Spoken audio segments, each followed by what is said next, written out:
رسول الله.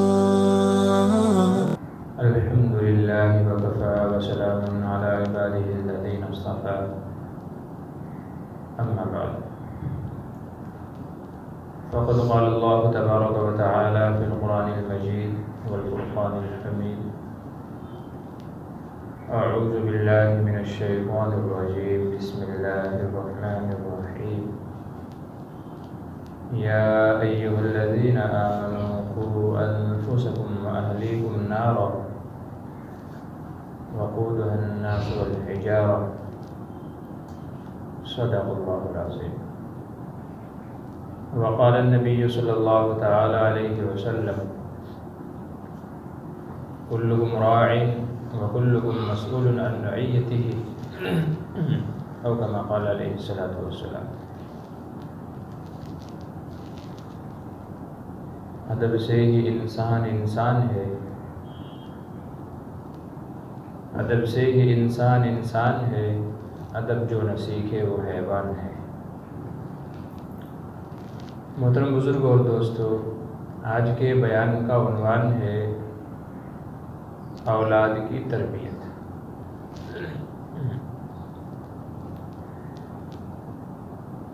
اولاد کی تربیت اور والدین پر اولاد کی ذمہ داریاں اور کیا کیا فرائض ہیں. یہ تو ہم سب کو یاد رہتا ہے کہ اولاد پر ماں باپ کے بڑے حقوق ہیں. اس قدر حقوق ہیں کہ اگر زندگی بھر بھی ان کو ادا کرنا چاہے تو نہیں ادا کر سکتے. بلا شبہ اس کے اندر کوئی شک نہیں ہے. جب نبی کریم صلی اللہ علیہ وسلم نے یہاں تک فرما دیا ہما جنتک و نارک، کہ تیرے ماں باپ ہی تیرے لیے جنت ہیں یا جہنم ہے. ایک حدیث میں فرمایا الجنت تحت اقدام الامہات، جنت ماں کے قدموں کے نیچے ہے. اور ایک حدیث میں فرمایا کہ تیرا باپ جنت کا دروازہ ہے، تو چاہے تو ان کی خدمت کر کے اس کو کھول لے یا ان کی نافرمانی کر کے اس کو اپنے اوپر بند کر لے. اس سے بخوبی اندازہ ہو جاتا ہے کہ اولاد کے حق میں ماں باپ کے کیا کیا حقوق ہیں. ماں باپ کا مقام و مرتبہ، ان کی عزت، ان کا احترام کس قدر ضروری ہے، ان احادیث سے بخوبی اندازہ ہو سکتا ہے. چنانچہ ایک حدیث میں آپ صلی اللہ علیہ وسلم نے یہاں تک ارشاد فرمایا کہ ایسی اولاد پر اللہ تبارک و تعالیٰ کی لعنت ہو کہ جس کو رمضان جیسا مقدس مہینہ ملے اور وہ اس کے اندر اللہ کی عبادت کر کے اپنے آپ کو جنت کا مستحق نہ بنا سکے.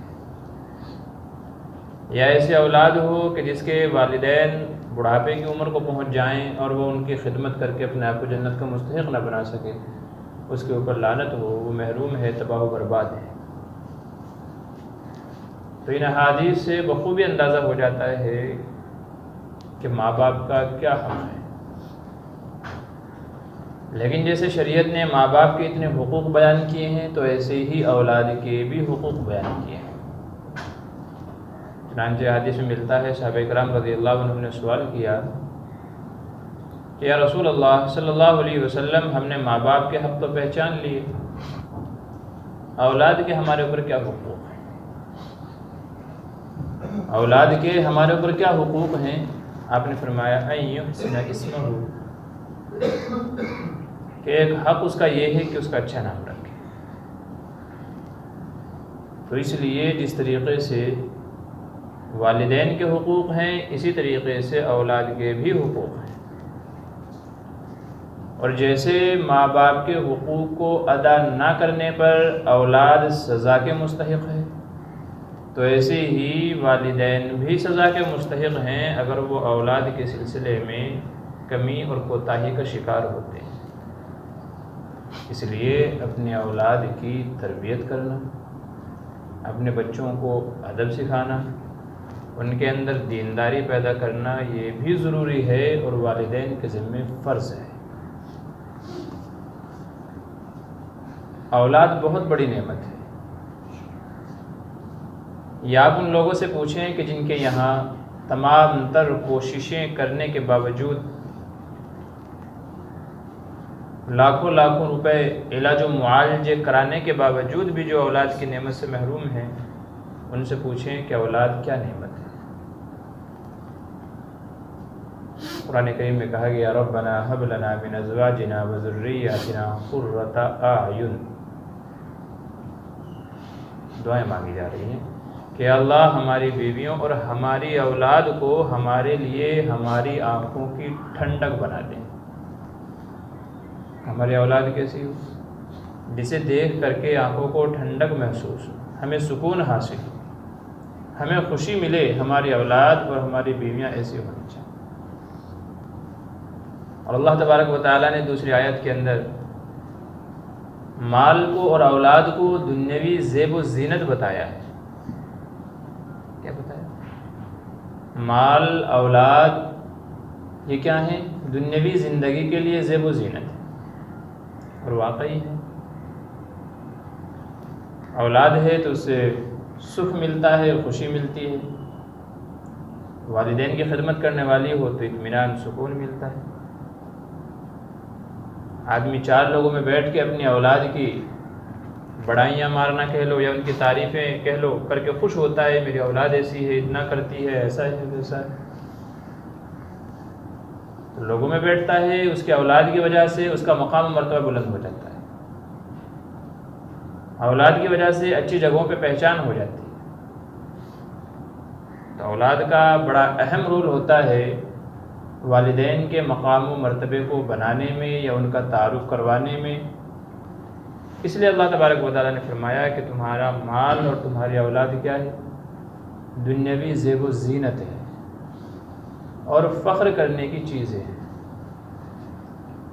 تو اس لیے ہمیں اس نعمت کی قدر کرنی ہے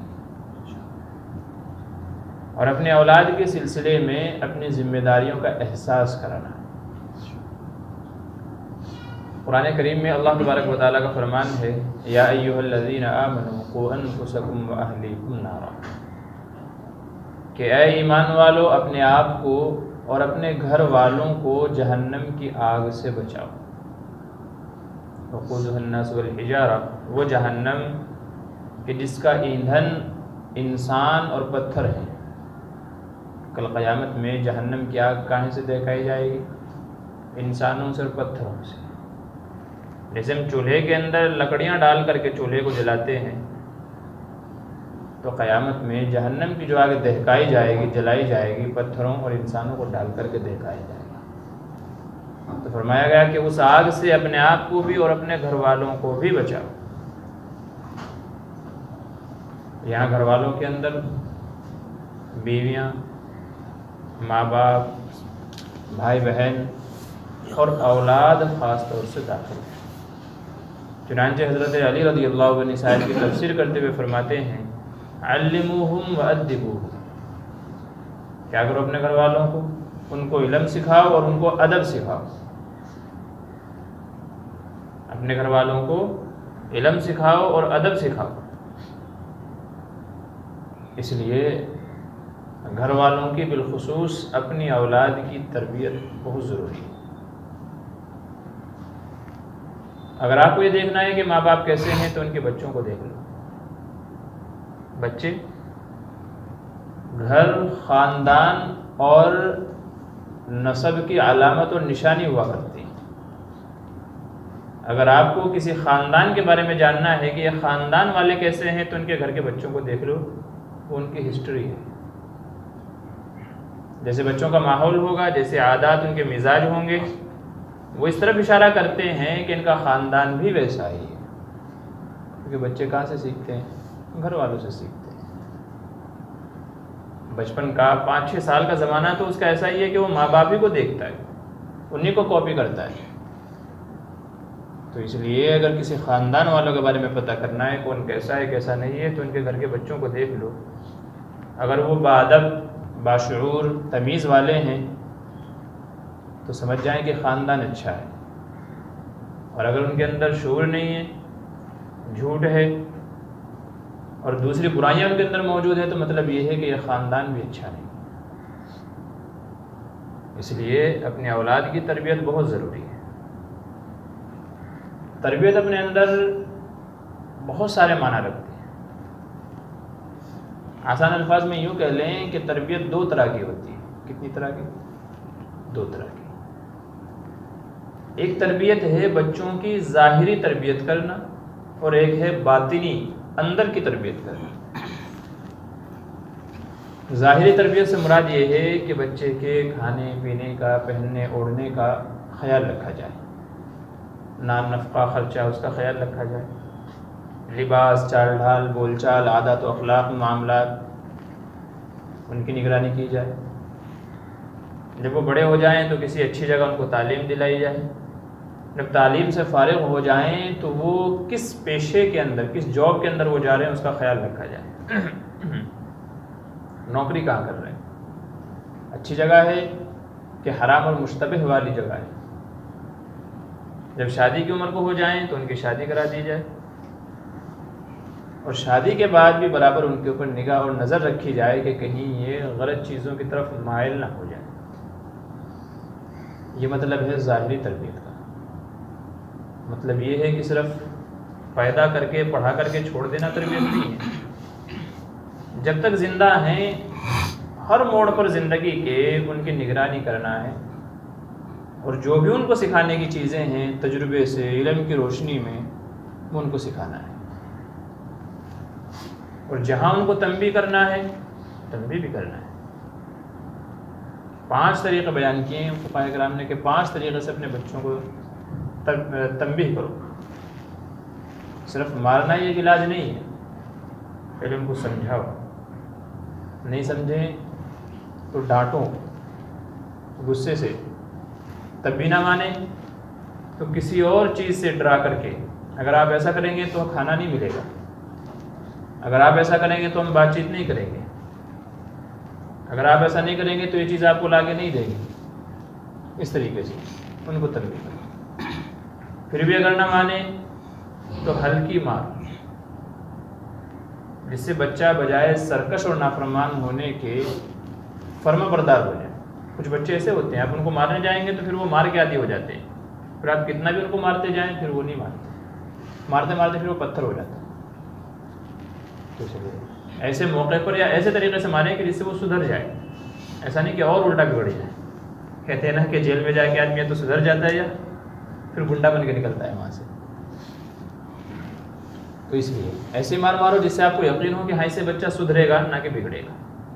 اگر پھر بھی نہ مانے تو پھر نمبر 5 یہ ہے کہ قطع تعلق کرو، بول چال بند کر دو، ختم کر دو۔ حضرت عمر فاروق رضی اللہ عنہ دوسرے صحابہ سے مروی ہے کہ انہوں نے خلاف شرع کوئی بات کہی، خلاف شرع کوئی عمل کیا، زندگی بھر ان سے نہیں بولے۔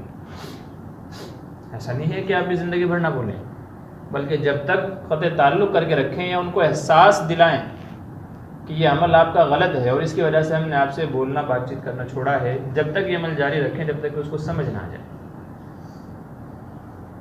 تو جہاں زندگی کے جس موقع پر، کیونکہ کبھی کبھی زیادہ لاڑ پیار سے بھی بچے بگڑ جاتے ہیں اور پھر بعد میں وہ آپ ہی کا درد سر بنتے ہیں، تو اس لیے ہر موقع پر خیال رکھنا ہے، زندگی کے ہر موڑ پر یہ فرض ہے،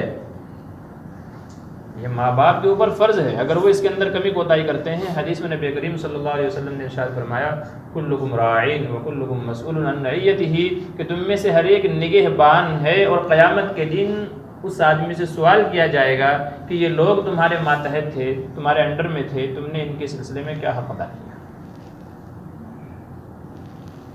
اس کا ذمہ دار اسے بنایا گیا ہے، بچوں کا ذمہ دار ماں باپ ہیں، تو ان سے سوال ہوگا بچے کے سلسلے میں کیا حق ادا کیا، ان کے جو حقوق تھے، ان کی جو دیکھ بھال کی تربیت تھی، اس کو کیا صحیح طریقے سے کہ نہیں کیا۔ اگر نہیں کیا ہوگا تو جواب دینا پڑے گا، جب تک جواب نہیں دیں گے چھٹکارا نہیں ہوگا۔ تو اس لیے ہر موقع پر ان کی تربیت کرنی ہے، نگرانی کرنی ہے، اور جہاں تنبیہ کرنے کا موقع ہے وہاں تنبیہ بھی کرنی چاہیے، جو ابھی بتایا گیا اس طریقے سے۔ یہ ہے ظاہری تربیت۔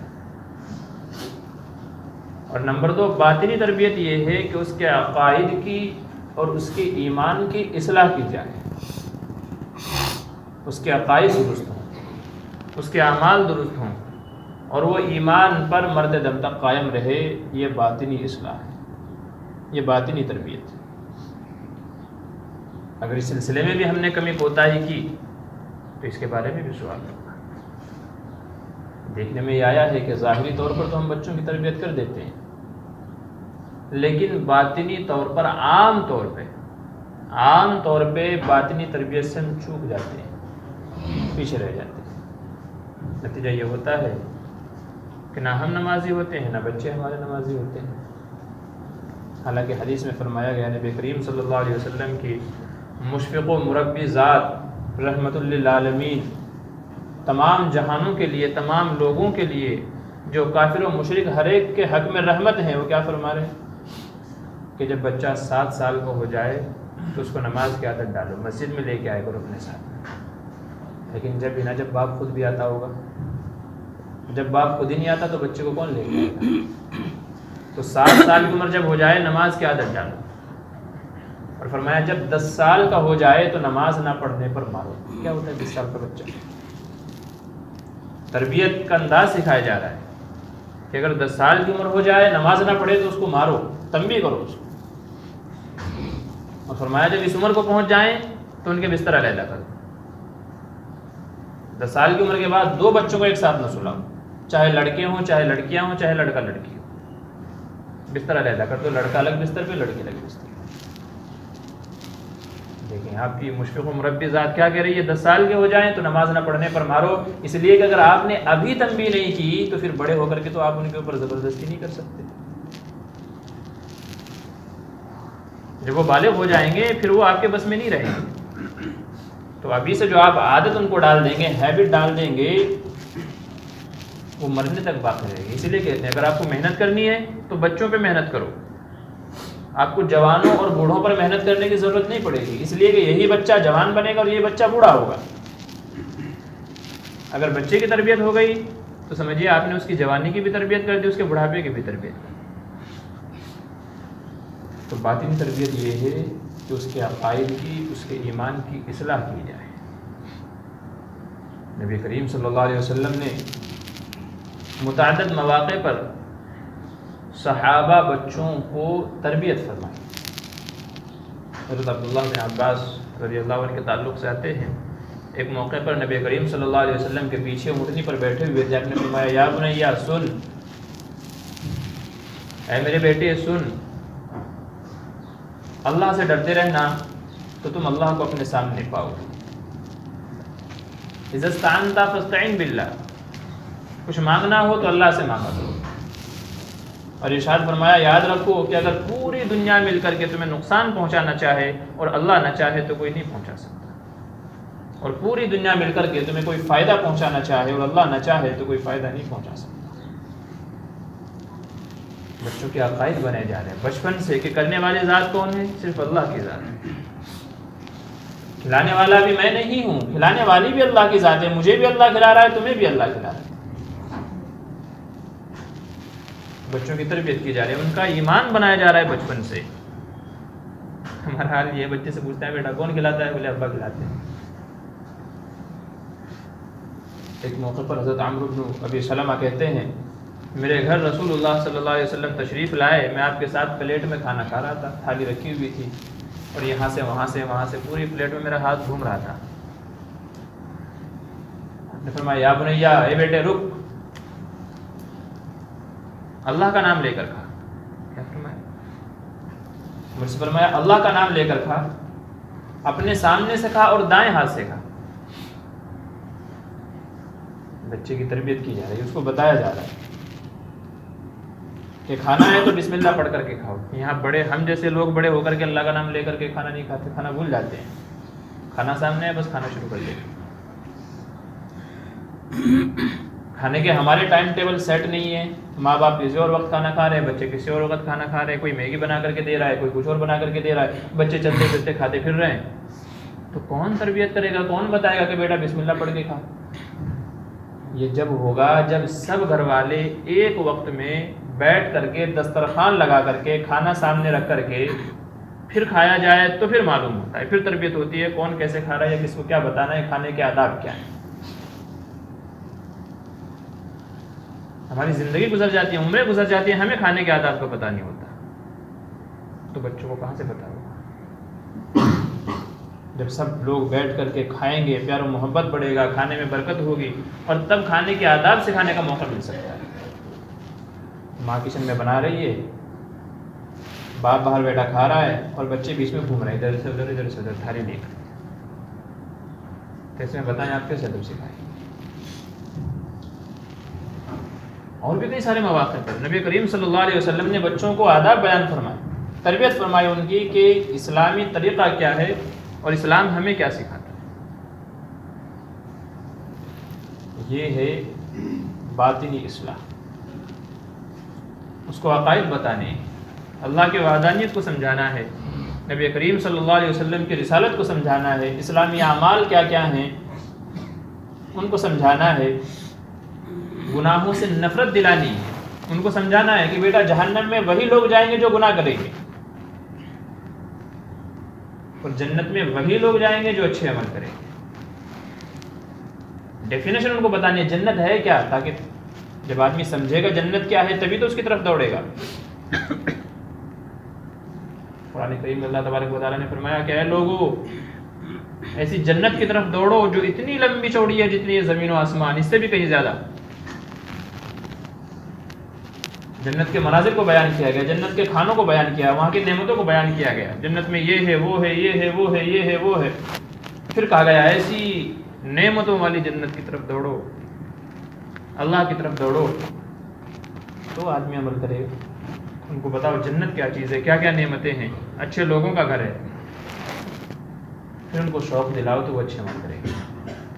جہنم کے بارے میں بتاؤ، اس کے عذابات کے بارے میں بتاؤ، ڈراؤ، اور گناہ کی نفرت ان کے دلوں میں بٹھاؤ، تب وہ جہنم سے ڈرنے والے اور برے کاموں سے ڈرنے والے بنیں گے۔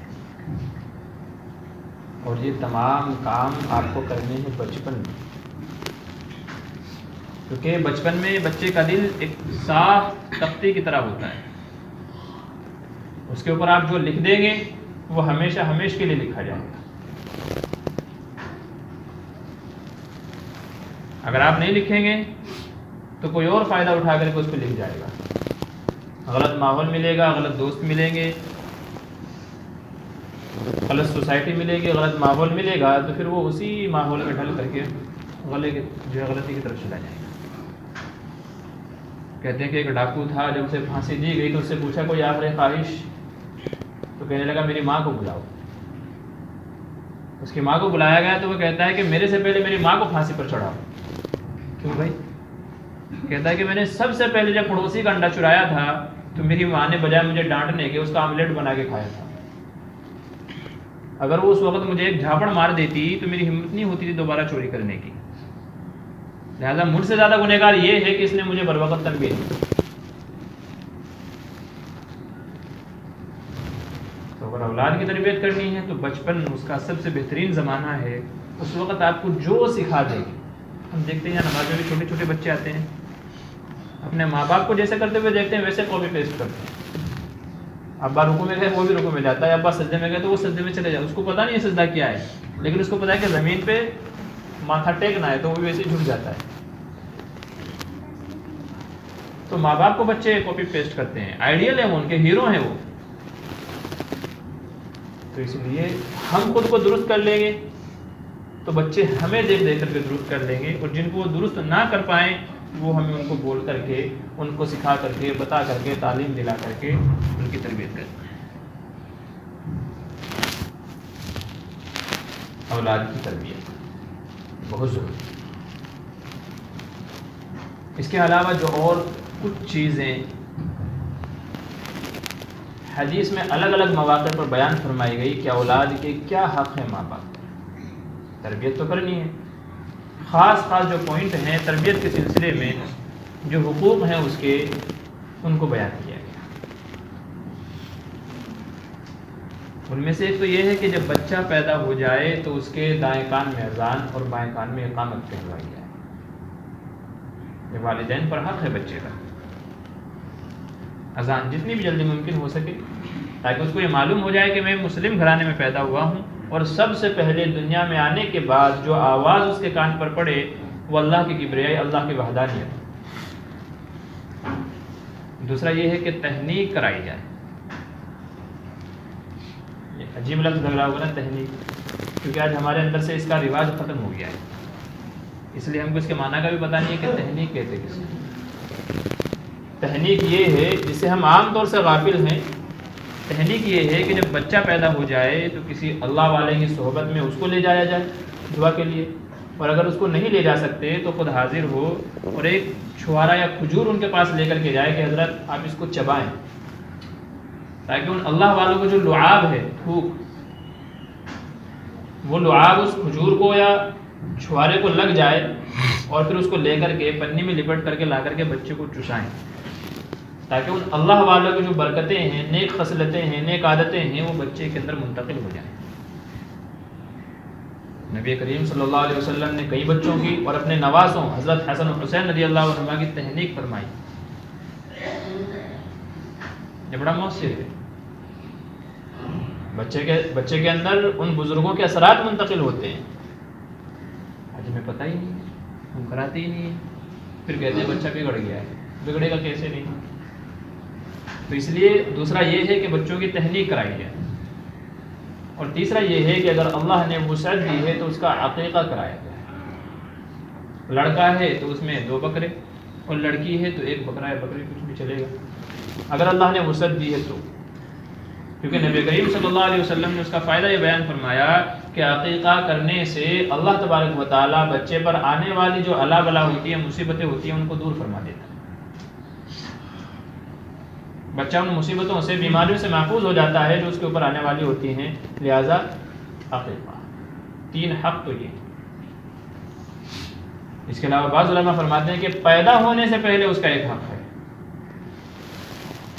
بچے کے پیدا ہونے سے پہلے اس کا ایک حق ہے، اور وہ سب سے اہم ہے، اور وہ یہ ہے کہ اس کی امی کا انتخاب کرنے میں نیک عورت کا انتخاب کیا ہے۔ بچے کی امی یعنی اپنی ہونے والی جو بیوی ہے، جب آدمی کا کہیں رشتہ لگے تو اپنا رشتہ دیکھنے میں دینداری کو ترجیح دے۔ نبی کریم صلی اللہ علیہ وسلم نے ارشاد فرمایا تنکح المرأۃ لأربع، 4 چیزوں کی وجہ سے آدمی کسی عورت سے شادی کرتا ہے۔ لمالہا، مال کی وجہ سے، ولجمالہا، خوبصورتی کی وجہ سے، ولحسبہا، اس کے نسب خاندان کی وجہ سے، ولدینہا، اور اس کی دینداری کی وجہ سے۔ فرمایا فاظفر بذات الدین، کہ اے آدمیوں تم دیندار عورت سے شادی کر کے کامیاب ہو جاؤ۔ ہمارے معاشرے میں خوبصورتی اور مالداری یہ 2 اہم وجہ ہیں جن کو دیکھ کر کے رشتے کیے جاتے ہیں۔ اور کیا کہا جاتا ہے؟ بے نمازی بھی ہے اللہ ہدایت دے گا۔ بولا جو اللہ ہدایت دے سکتا ہے تو کیا وہ مال نہیں دے سکتا؟ بے نمازی ہے لیکن مالدار ہے تو شادی کر دیتے ہیں، اپنی بچیوں کی بھی اور بچوں کی بھی، یہ سوچ کر کے اللہ مال دے گا، اللہ ہدایت دے گا۔ تو جو اللہ ہدایت دے سکتا ہے تو وہ کیا مال نہیں دے گا؟ تو اس لیے اپنی شادی کا انتخاب کرنے میں دیندار عورت کو پسند کرنا یہ بچے کا حق ہے، کیونکہ عورت نیک ہوگی تو بچہ آٹومیٹک نیک ہوگا۔ آدمی خود نیک ہوگا تو بچوں کی تربیت ویسے ہی کرے گا، اور اگر وہ خود ہی نیک نہیں ہے، جس ماں کے خود کے سر پر دوپٹہ نہیں ہے تو وہ بچیوں کو پردے کا کیسے بولے گی؟ جو ماں خود جینز پہنتی ہے تو وہ بچیوں کو اسلامی ڈریس کیسے پہنائے گی؟ جو باپ خود جھوٹ بولتا ہے، سود کھاتا ہے، بیاج لیتا ہے، تو وہ اپنے اولاد کو کیسے ان کی نفرت دلائے گا، کیسے ان کے گناہ کے بارے میں بتائے گا؟ بچے کے پیدا ہونے سے پہلے اس کا حق ہے کہ اس کی ماں کا انتخاب کرے تو دیندار عورت کو پسند کرے شادی کی، ایسا نہیں کہ بس مالداری کی وجہ سے کسی کو بھی اٹھا کے لے کر کے آ گئے۔ حدیث میں فرمایا گیا فاظفر بذات الدین، دیندار عورت سے شادی کر کے کامیابی حاصل کرو۔ حضرت عمر فاروق رضی اللہ عنہ کی خدمت میں ایک شخص کا واقعہ بیان کیا گیا کہ جی فلاں آدمی اپنے باپ کو مارتا ہے، فرمایا گیا بلاؤ اس کو۔ پوچھا گیا ہاں بھائی کیوں مارتا ہے، تیرے والد ہے کیا حق نہیں ہے ان کا؟ ان کے اتنے حقوق ہیں پھر بھی تو مارتا ہے۔ کہنے لگا امیر المومنین آپ یہ تو پوچھیں میں تو ان کے حق ادا کروں، کیا انہوں نے میرا حق ادا کیا تھا؟ آپ کو پتا انہوں نے کیسے عورت سے شادی کی تھی مال کی وجہ سے؟ فرمایا پھر تو صحیح ہے، جب اس نے تیرے حق کا خیال نہیں رکھا تو اولاد کیسے ماں باپ کے حق کا خیال کرے گی؟ یہ بچے کے پیدا ہونے سے پہلے اس کا حق ہے کہ اس کی ماں کا انتخاب دینداری کی بنیاد پر کیا جائے.